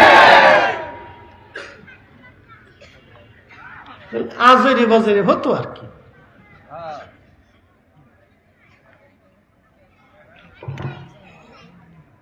হ্যাঁ, যিনি দীর্ঘ সময় আপনাদেরকে এগুলি করেন, বল হুজুর কারণ কি? পিছনে কারণ আছে। আমার এই ভাইটা শাফি ভাই আমাকে বললো, ফরিদি ভাই একটা ডেট দেন। আমার আগামী রমজান পর্যন্ত অপশন নাই। আমি প্রত্যেকদিন 2টে 3টে 4টে প্রোগ্রাম, আপনাদের উত্তরে আসার সুযোগ হয় না, তবে উত্তরে একটা এদিকে প্রোগ্রাম আছে, দিনে দিতে পারবো। এটা কেমন হবে? আমাদের সাজান তো, আপনি সাজাবেন, লোক আনার দায়িত্ব তো আপনার না, আপনার হচ্ছে সাজানোর দায়িত্ব। আল্লাহ যারা পছন্দ করবে তারা আনবেই। কথা ঠিক কিনা? খারাপ হয়েছে? বলেন খারাপ হয়েছে? আল্লাহ যারা কবুল করছে সে ভিতরে বসে, আর যার জন্য খিচুড়ি তাবারক বরাদ্দ পরে আসবে, ও ধান্দা করে পড়ে রয়েছে। ওর চিন্তা হলো লাস্টে ধরব, ও প্রধান আকর্ষণ আসলে আসবে। বুঝতে পারছেন? হযরত তাবারক শাহ রহমতুল্লাহ, সে আসলেও আসবে, এর আগেও আসতো না। আমরা জানি ও আসবে না, ওই সময় আসবে। বলে হুজুর কাজ অনেক। আমি শোনো, যে কাজ করে, যে আল্লাহর প্রতি মহব্বত আছে, ও কাজ থাকলেও আসবে। যে নামাজ পড়ে, হাজার কাজ থাকলেও সে নামাজ পড়ে। যে পড়ে না, ও হুইতে ঘুমাইলেও পড়ে না। যে নামাজি, সে হাজার ব্যস্ততা সে আল্লাহকে সেজদা দেবেই। কি কথা বল না কেন? যে জিকির করলে বলা, হাজার ব্যস্ত হলে সে ছুটে আসবে। যে তার পীর ও মুর্শিদকে ভালোবাসে, হাজার ব্যস্ততা হলেও পীর ও মুর্শিদের কাজে সে ছুটে আসবেই। কথা বল না কেন? এটা কথা ক্লিয়ার, কোনো ভেজাল টেজাল নেই, ক্লিয়ার কথা। হাজরিন, একসময় বলছি মহাব্বত দিল থেকে আসে। সাহাবীরা কেন শ্রেষ্ঠ হলো জানেন? যালিকা লিমান খাশিয়া রাব্বা, তারা আল্লাহকে ভয় করত, বেশি ভয় করত, অনেক বেশি ভয় করত। এ শোনেন, আব্দুল্লাহ ইবনে হুযাইফাকে রোমান সম্রাট ধরে নিয়ে গেল। তো রোমানদের সাথে বিরাট বড় যুদ্ধে আব্দুল্লাহ ইবনে হুযাইফাকে ধরে নিয়ে গেছে। তো রোমান সম্রাট জানলো এই বন্দীদের ভিতরে রসুলের একজন সাহাবী আছে। তো রোমান সম্রাট সাহাবীদের গল্প শুনছে যে সাহাবীরা খুব তেজদীপ্ত, ঈমানওয়ালা, বড় কঠিন বলিয়ান এবং খুব সাহসী বীর পুরুষ। মৃত্যুকে তারা একেবারে নিজের আপন করে বরণ করে নেয়। তো রোম সম্রাট চিন্তা করলো, তো সাহাবী দেখতে হবে। তা বলল, কয়েদিদেরকে আমার সামনে নিয়ে আসে। তো সব কয়েদি ধরে নিয়ে আসছে। বলতেছে এর মধ্যে সাহাবীকে বলে আব্দুল্লাহ ইবনে হুযাইফা রাদিয়াল্লাহু আনহু। তো ওনাকে আলাদা করো। কয়েকজন কয়েদির ভিতরে রোম সম্রাট আব্দুল্লাহ ইবনে হুযাইফার সামনে কয়েকজনকে শহীদ করে দিল, হত্যা করল। বলল, আপনি কি রসুলের সাহাবী, নবীর সাহাবী? বলে হ্যাঁ। আপনাকে প্রস্তাব দিচ্ছি, আমি রোম সম্রাট, সেটিখানি কথা না, পৃথিবীর একটা সাম্রাজ্য রোম, ৮-৯ হাজার বছর ধরে যেটা চলমান, সেই সাম্রাজ্যের একজন বাদশা। সে বলতেছে আমার একটা সুন্দরী মেয়ে আছে, একটাই সন্তান আমার, আমি এই মেয়েটাকে আপনার সাথে বিবাহ দেব। আপনি রসুলের সাহাবী, কিন্তু শর্ত আপনি খ্রিস্টান হবেন। আব্দুল্লাহ ইবনে হুযাইফা মুস্কি হাসি দিয়ে বলে, তা হবে না। বলতেছি যদি তা না হয় তাহলে আপনাকে হত্যা করা হবে। বলে আলহামদুলিল্লাহ। এবার বাদশা বলতেছে, তাহলে এক কাজ করে আরেকটু বাড়াইলাম, আমার একটাই তো সন্তান, আপনি আমার জামাতা হবেন, পুরা রোম সাম্রাজ্যের সম্রাট আপনাকে বানিয়ে দেব। বলে পৃথিবী দিয়ে দিলেও হবে না। বলতেছে যদি তা না হয় তাহলে হত্যা করা হবে। বলে আলহামদুলিল্লাহ, তাই হবে। রোম সম্রাট বলল যে এত বড় অফার দেওয়ার পরেও যে মানে নাই, তাহলে তাকে হত্যা করো। তো হত্যার আদেশ দিয়ে রোম সম্রাট চলে গেল। তো আব্দুল্লাহ ইবনে হুযাইফা রাদিয়াল্লাহু আনহু কাঁদতেছিল। তো সৈন্যরা দৌড়াই যে বলল, মহারাজ সে তো কেঁদে ফেলেছে। বললো যে কেঁদে যেহেতু ফেলছে তাহলে সে দুর্বল হয়ে গেছে। আবার আসছে, আইসা বলতেছে, আব্দুল্লাহ তুমি কি আমার প্রস্তাবে রাজি হে নবী সাহাবী? বলতেছে না। বলে তাহলে কান্দো কেন? বলে কাঁদতেছি, আল্লাহ কেন আমার একটা জীবন দিল? আমাকে ১,০০০ জীবন আল্লাহ কেন দিল না? আমাকে ১,০০০ জীবন যদি দিত তাহলে ১,০০০ জীবনই আমি আল্লাহর পথে শাহাদাতে উৎসর্গ করতাম। হ্যাঁ হয় না? আরো জোরে বলেন আল্লাহু আকবার।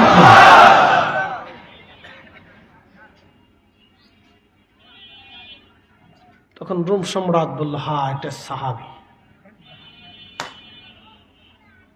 কি সাহাবী? যেটা বলেন কি কি? আমরা ১ টুপলা তাবারকের জায়গায় ৬ টুপলা ধরার ধান্দা করি। আমরা মুসলমান। বোনের জমি বুঝাই দেই না, মায়ের জমি বুঝাই দেই না, বাতিজার জমি বুঝাই দেই না, অন্যের ১ ইঞ্চি জমি ছাড়তে চাই না, নিজে জমিনের ভিতরে গাছ লাগে, অন্যের জমির ভিতরে গাছের ডাল ঝুঁকাই দিচ্ছে। মুসলমান টুপি মাথায় দিয়ে ঘুরলে কাজ হবে না, ফাকরি মাথায় দিয়ে ঘুরলেও কাজ হবে না, হেরেম শরীফের গিলাপ সরাইয়াও কবরে দিলেও কাজ হবে না। কি কথা কন না কেন? হালালের জিন্দেগি গঠন করতে হবে, হালালের জিন্দেগি, হালালের জিন্দেগি গঠন করতে হবে। বুঝতে কোনো অসুবিধা হচ্ছে? আমার দিকে তাকাবেন। আমার পীর মুর্শিদ কোনো পানিতে কোনোদিন ফু দেন নাই। বলেন দিছে কোনো প্রমাণ আছে? কেন দেন নাই? ফু দিওয়া লাগতো না।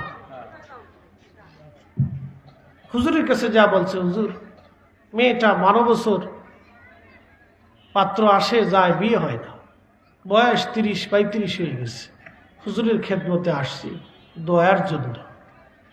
তো কিছু সময় মোরা কামায় বসে হুজুর বলতেন, বাবা সোমবারের দিন একটা পাত্র আসবে, ছেলেটা ভালো, আল্লাহ ব্যবস্থা করে দিবে। একসাথে বলবেন আল্লাহু আকবার।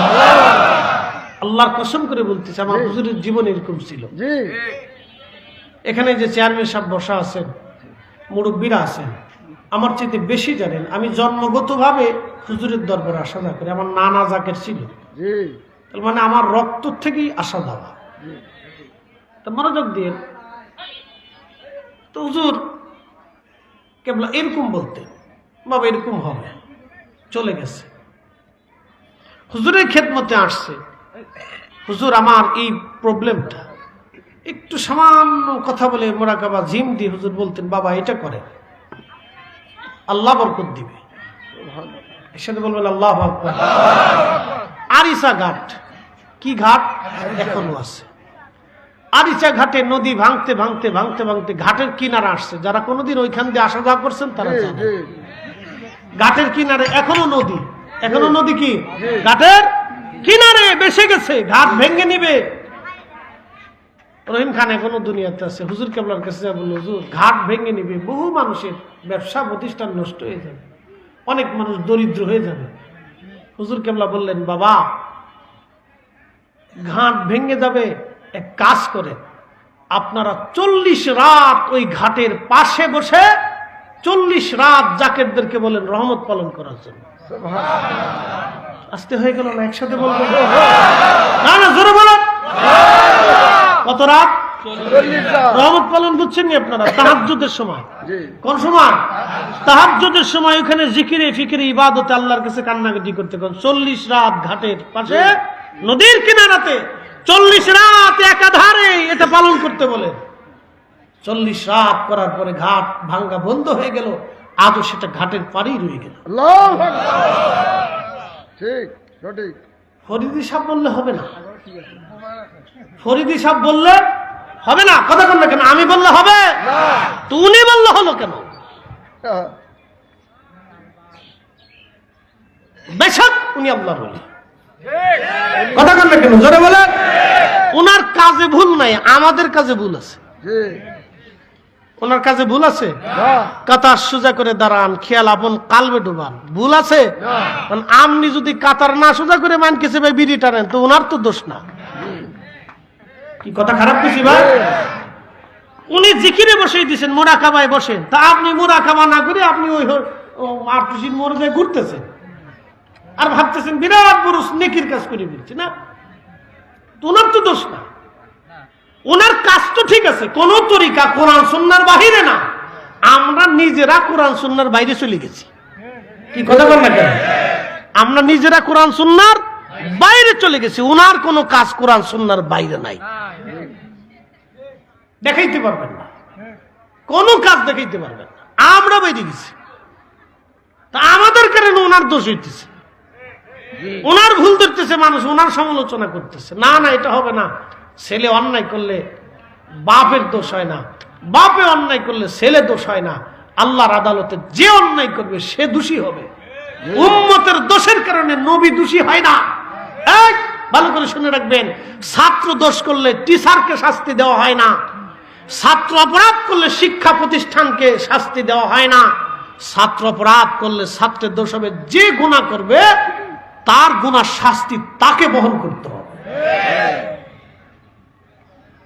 কথা ক্লিয়ার না ভেজাল আছে? আরিসা ঘাট এখনো আছে, জামগে যাই দেখি আসে, এখনো আছে। আমাদের ফরিদপুরের সুনেঘাটা নদী ভাঙতে ভাঙতে ভাঙতে ভাঙতে শহরের দাঁড় পর্যন্ত চলে আসলো। বহু জাকিররা যে বলল হুজুর শহর ভেঙে যাবে। এখানে শেখ ফরিদ রহমতুল্লাহ আসছিলেন, শহরটা ভেঙে যাবে, হুজুর কেবল একটা চিঠি লিখে দিলেন। কিন্তু কি লেখলেন ভিতরে দেখতে দেন নাই, বলে দিলেন বাবা নদীর ভিতরে নিয়ে চিঠিখানা ছেড়ে দিয়ে আসবেন। আসতে হয়ে গেল না? জোরে বলেন না, না আরো জোরে বলেন, জোরে জোরে জোরে। এখনো সেই শহরের কেনার পর্যন্ত, সেই চুনেঘাটার ওই পর্যন্ত রয়ে গেল, আর নদী ভাঙে নাই। শোনেন, লাফালাফি বহু করা যায়, কিন্তু কাজের বেলায় লোক পাওয়া যায় না। দেশে টুপিওয়ালা মুসলমান, দাড়িওয়ালা মুসলমান, জুব্বওয়ালা মুসলমান হেরেমে যা দেখবেন হাজির অভাব নাই, কিন্তু কত যে সুইদে হাজি আছে তার হিসাব নাই। কি কথা খারাপ কিছু ভাই? সুইদে হাজি, ঘুষে হাজি, আকাম্যে হাজি, বুঝেন নাই মনে হয়? ঘুষখোর হাজি, সারা বছর ঘুষ খাইছে এখন হাজি হয়েছে, সারা বছর সুদ খাইছে এখন হাজি হয়েছে, সারা বছর অন্যের জমি মেরে খাইছে এখন হাজি হয়েছে, সারা বছর অন্যের সম্পদ চুরি করে গেছে এখন হাজি হয়েছে, হোটেল ব্যবসায় সারা জীবন তাজা মুরগির বদলতে মরা মুরগি চালাই দিয়েছে এখন হাজি হয়েছে, বিরাট হাজি। শয়তানে হাসি আর উড়ে হাজির হাজিরে। কি কথা? আমার কথাই রুকুবি ভাই। এই জন্য হুজুর কেবল একটা কথা বলতেন, বাবা শত শত মুরতাদের মাটির উপরে তাহার চেয়ে অধিক বলো যদিও কবরে। দিল জিন্দা করে কবরে গেলিলা, দিল জিন্দা করে কবরে গেলেন খাজা বাবা আজমিরি, দিল জিন্দা করে কবরে গেলেন শাহজালাল ইয়ামানি, দিল জিন্দা করে কবরে গেলেন শাহ সুফি ফতে আলী, দিল জিন্দা করে কবরে গেলেন কারামত আলী জনপুরি, দিল জিন্দা করে কবরে গেলেন আবু বকর সিদ্দিক ফুরফুরাবি, দিল জিন্দা করে কবরে গেলেন আমার হুজুর কেবলা, দিল জিন্দা করে কবরে গেলেন খাজা এনায়েতপুরি। যার কারণে লক্ষ লক্ষ লক্ষ লক্ষ মানুষ ওনাদের জিয়ারতে যায়।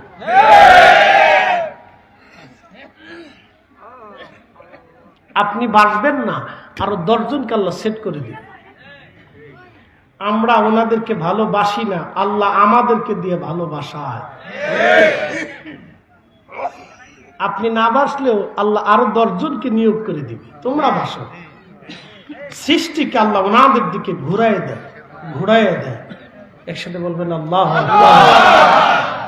সৃষ্টিকে আল্লাহ ওনাদের দিকে ঘুরাইয়ে দেয়। বাবা ডোন্ট মাইন্ড, সৃষ্টিকে আল্লাহ ওনাদের দিকে ঘুরাইয়ে দেয়। প্রিয় হাজিরিন, এই শোনেন আমার দিকে তাকান। এক সময় আমি দুবেলা খেতে পারতাম, মাদ্রাসাতে থাকায় একবেলার পয়সা ছিল না। আজকে আমার পিছে আল্লাহ খাবার দৌড়ায়, আমি খাই না, আমার পিছে পিছে খাবার দৌড়ায়। আমার এক টিচার একদিন বলছিলেন, বেটা তুই রিজিকের পিছনে দৌড়াবি কেন? রিজিক তোর পিছনে দৌড়া, জাগা মতো যা। তা আমি জাগা মতো তাহাজ্জুদের সময় বলছিলাম, কাজ হয়ে গেছে, বুঝতেই তো পারতেছে। জাগা মতো তাহাজ্জুদের সময় গেছিলাম। খালি যে ঘুমেন না মিয়া, ঘুমেন না, জাগা মতো যায় বসে যান, কাজ হয়ে যাবে। সাথে বলবেন আল্লাহু আকবার, কাজ হয়ে যাবে। প্রিয় ভাই আমার, জানি আসরের সময় সমাগত সময় কম, কথা আমার অনেক বেশি, লম্বা একেবারেই করব না, একেবারে কমও ছাড়ব না। কারণ আমার ভাই অনেক মেহনত করে বাগান সাজিয়েছেন, চিন্তায় ছিলেন মানুষ হবে কি হবে না, লোক আসবে কি আসবে না। আমরা একটাই চিন্তা, লোক আসার দায়িত্ব আমাদের না, বাগান সাজাবেন, আল্লাহ যারে কবুল করবে সেই আসবে। কথা বলেন ঠিক কিনা? শোনেন, আমি কোনো বুজুর্গের সমালোচনা করি না, কোনো গোষ্ঠী ব্যক্তি এগুলি নিয়ে আমি কথা বলি না। প্রত্যেক অলিরা আল্লাহর কাছে সম্মানিত, কথা ঠিক আছে না? প্রত্যেক অলিরা আল্লাহর কাছে সম্মানিত, সে যে মাসলাকেরই হোক। আল্লাহর প্রিয়ভাজন ব্যক্তিরা আল্লাহর কাছে সম্মানিত। তাদের সমালোচনা করে আল্লাহর কাছে বিরাগ ভাজন হওয়ার কোনো অর্থ হয় না, কোনো অর্থ হয় না। আল্লাহ কাকে পছন্দ করেন আমরা জানি না। আমার দিকে তাকান তো, আজকে একটা কথা বলি, পতিতা নারী যে টাকার বিনিময়ে দেহ ব্যবসা করে, পতিতা নারী টাকা দিলে দেহ বিক্রি করে, কত নিকৃষ্ট নারী, তার ভিতরেও পোষা বাহিরেও পোষা, যে অর্থের জন্য নিজের দেহকে পর পুরুষের কাছে বিলিয়ে দেয়। পোষা না, ভিতরেও পোষা বাইরেও পোঁচা।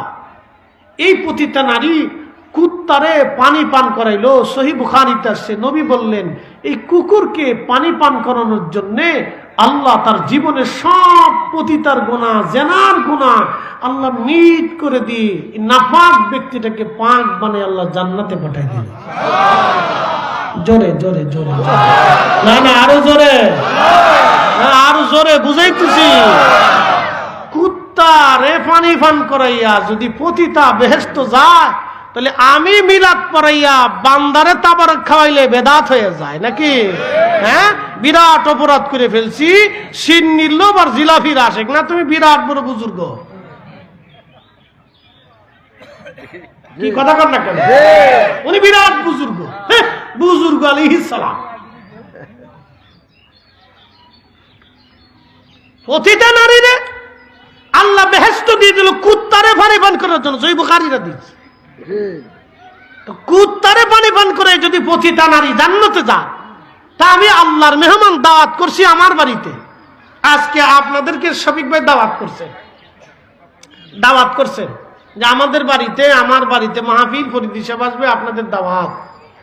এখন দাওয়াত করে আনলেন, আপনার ওয়াজ নসিহত শুনলেন, সুদে হয়ে চলে গেলেন। উনি তো তার বাড়িতে আপনাকে দাওয়াত করছেন, ওনার দায়িত্ব, ওনার সামর্থ্য অনুযায়ী সাধ্য মোতাবেক আপনাকে, আপনি যেহেতু মেহমান, আপনাকে সম্মান করা। মেহমান দাওয়াত করে নিয়ে আসছেন, খালি মুখে বিদায় করে দিলেন, শরম করে না? নবীর জীবনে কোনদিন এরকম দেখছেন যে মেহমান দাওয়াত করে শূন্য মুখে বিদায় করছে? কোন নবীর জীবনে দেখছেন? না না, পাবেন না। কোন অলির জীবনেও পাবেন না যে মেহমান দাওয়াত করে শূন্য মুখে বিদায় করে দেয়, এরকম কোন অলির জীবনে পাবেন না। এই জন্য আমরা কোন মাহফিল তাবারক ছাড়া হয় না। আমি বেদাতি কইলেও করব, না কইলেও করব, যারা জিন্দেগি বেদাতি কইলেও আমরা করতেই থাকব।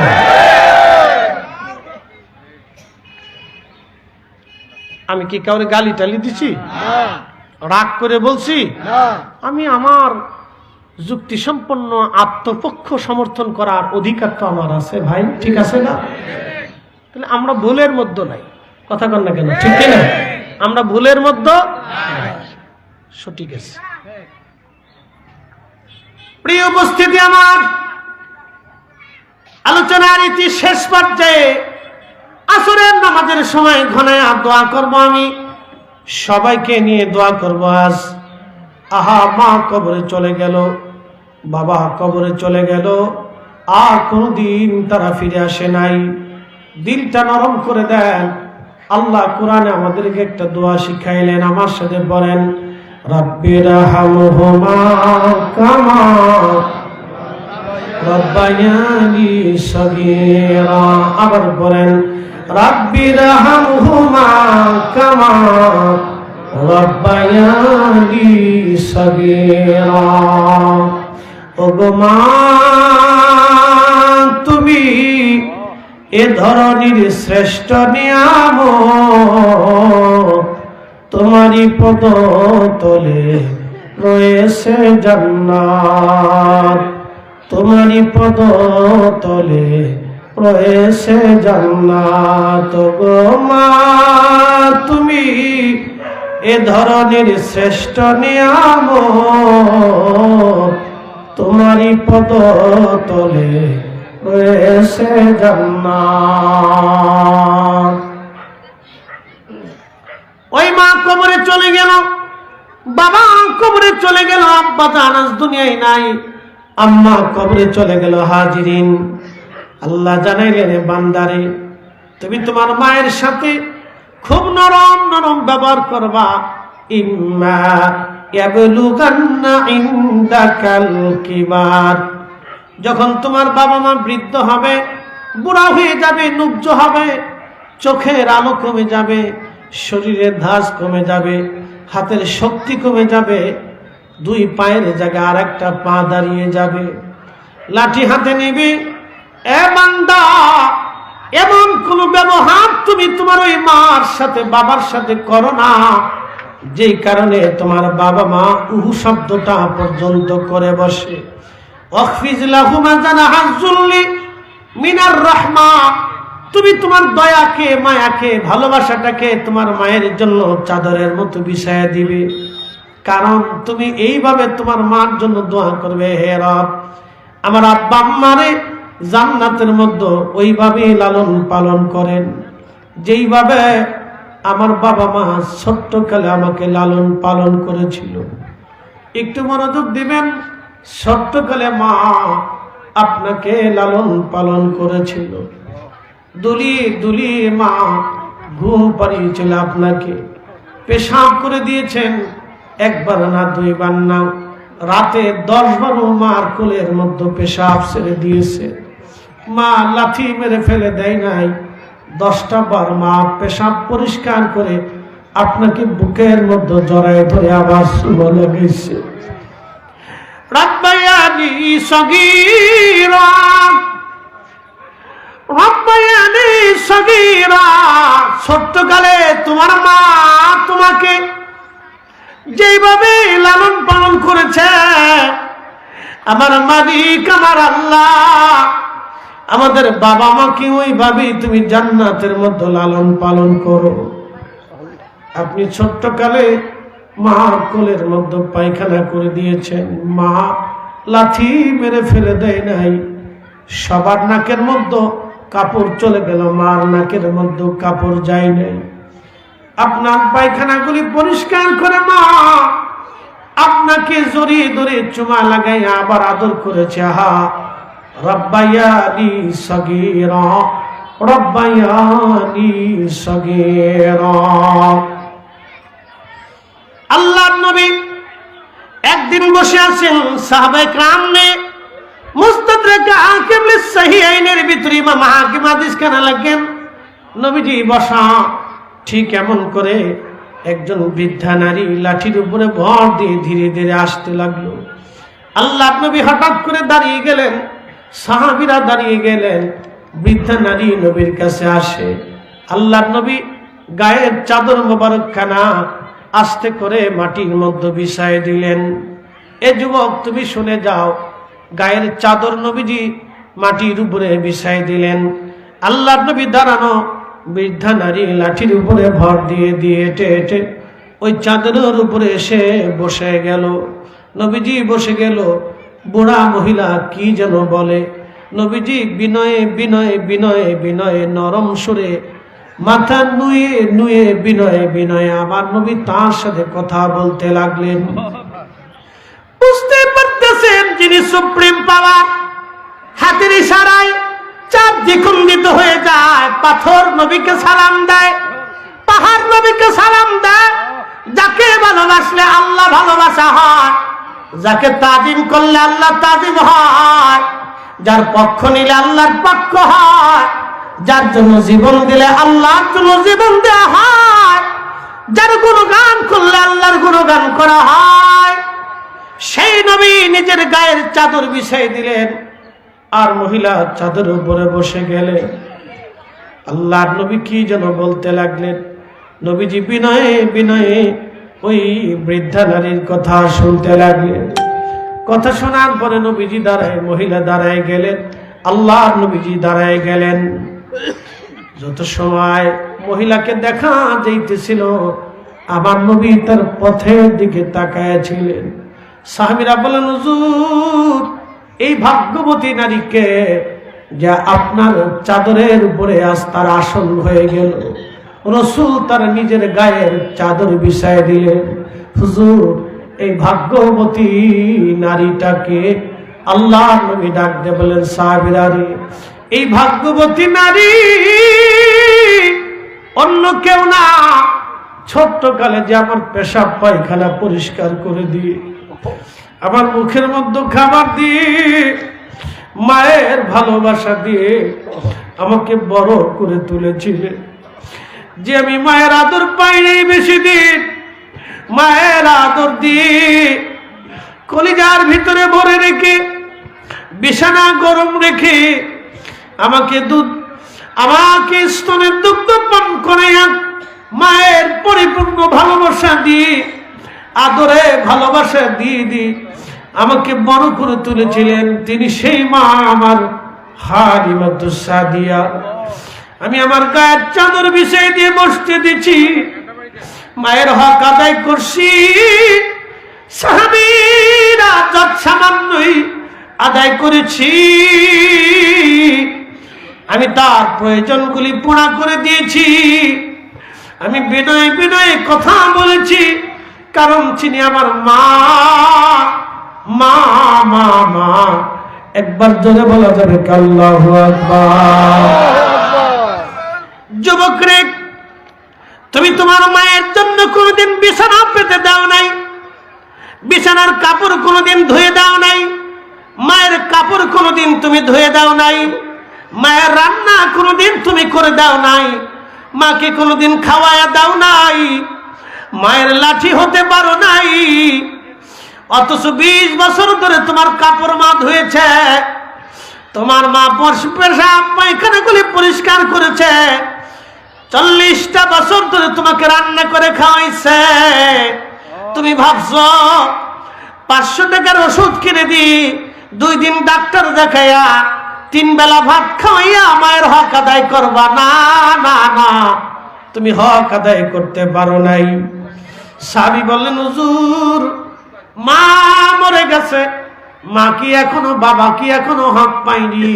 নবীজি ডাক দিয়ে বলেন, সাহাবী রে, যতদিন তুমি বেঁচে থাকবা, সন্তান বেঁচে থাকবে, বাবা মা ততদিন হক পাবে, বাবা মা ততদিন হক পাবে।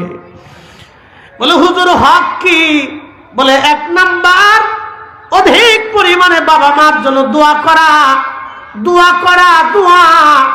নবী বললেন 3টা দরজা খোলা থাকে, ইলমের খেদমত, সবকে জানিয়া, আওয়ালাদিন সালিহিন ইয়াদউ লাহু, নেক সন্তানের দোয়া, দোয়া দোয়া দোয়া। আল্লাহ শিখাইলেন, বান্দা তুমি দোয়া করো, রব্বির হামহুমা কামা রাব্বায়ানি সগীরা, রব্বির হামহুমা কামা রাব্বায়ানি সগীরা। যে দোয়া করে না, দোয়া মানে না, নাফরমান, মায়ের হক আদায় করতে পারে নাই। মদিনার নবীর মসজিদের একজন ইমাম আছে, তার নাম শেখ আব্দুর রহমান হুজাইফি মাদ্দাজুল্লাহুল আলী। 40 বছর ধরে আমার রসুলের মসজিদের ইমাম সে। এত সুন্দর কেরাত সে পড়লে কলিজার ভিতরে তার কেরাতের আওয়াজগুলি লাগে, মনে হয় আল্লাহর কোরআন আসমান থেকে নাজিল হচ্ছে। এত নরম সুরে কোরআন তেলাওয়াত করে। 40 বছর ধরে আমার রসুলের মসজিদের ইমাম। কিয়ামতের ময়দানে আমার রব যদি ডাকতে বলে, হে আব্দুর রহমান হুজাইফি, 40 বছর ধরে আমার রসুলের মসজিদে তুমি নামাজ পড়াইছো, কিন্তু তুমি মায়ের হক আদায় করো নাই, আল্লাহর কসম করে বলি, হুজাইফির নাজাতের ফয়সালা হবে না, হবে না, হবে না, হবে না। এই জন্য বেশি বেশি দোয়ায় জবাব। আপনাকে বলছি, কোনদিন মায়ের পোশাক ধুয়ে দাও নাই, কাপড় ধুয়ে দাও নাই। তুমি ভাবছো 2 বেলা খাবার খাওয়াইলে আর মায়ের জন্য পোশাক কিনে এনে দিলেই বুঝি হক আদায় হয়ে গেল? না, তোমার যেইভাবে লালন পালন করছে তুমি সেইভাবে মার লালন পালন করবা। মা মরে যদি যায় দোয়া করবা। যে সন্তান দোয়া মানে না, দোয়া করে না, নাফরমান, আল্লাহ নাফরমানি থেকে আমাদের হেফাজত করুন। জোরে আওয়াজ তুলে বলেন আমিন। আল্লাহ এমন নাফরমান সন্তান যেন আমরা না দেয়। বেশি বেশি মার কবরের পাশে দাঁড়াবেন, মায়ের কবরের পাশে বেশি বেশি দাঁড়াবেন, বাবার কবরের পাশে দাঁড়ায় যাবেন। নাহাইতুকুম আন জিয়ারাতিল কবর, আমি কবর জিয়ারতকে নিষেধ করতাম। ফাজুরুহা, তোমরা কবর জিয়ারত করো, কবরের পাশে দাঁড়ায় যাও। কারণ কবরের পাশে যদি দাঁড়ায় তার আখিরাতের কথা মনে হয়ে যাবে, কবরের পাশে দাঁড়াইলে দিল পাথরের মতো, দিল মোমের মতো নরম হয়ে যাবে। ও গো মা, তুমি এ ধরনের শ্রেষ্ঠ নিয়ামত, তোমারই পদ তলে রয়েছে জান্নাত, তোমারই পদ তলে রয়েছে জান্নাত। আল্লাহ আমাদেরকে আমল করার তৌফিক দিক সকলে বলে দাও।